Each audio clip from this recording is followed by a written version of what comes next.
હનુમાનજીએ ભગવાન શ્રીરામને પ્રસન્ન કરવા માટે ભગવા સ્વરૂપ ધારણ કર્યું હતું.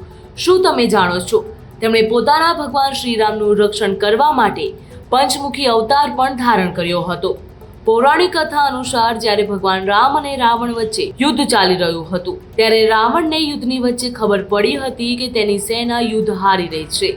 પછી તેણે તેના માયાવી ભાઈ અહિરાવણની મદદ માંગી. અહિરાવણ માતા ભવાનીનો પ્રખર ભક્ત હતો. તે તંત્ર વિદ્યાનો જાણકાર હતો.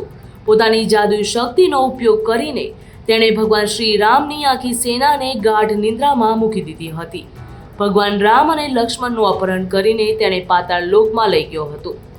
હનુમાનજીએ ભગવાન રામ અને લક્ષ્મણને અહિરાવણના ચુંગલમાંથી બચાવવા માટે પંચમુખી સ્વરૂપ ધારણ કર્યું.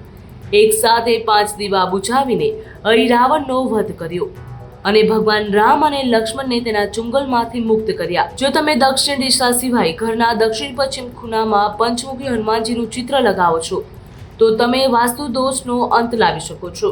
આ ઉપરાંત ઘરના મુખ્ય દરવાજા ઉપર પંચમુખી હનુમાનજીનું ચિત્ર લગાવવાથી નકારાત્મક ઉર્જા ઘરથી દૂર રહે છે.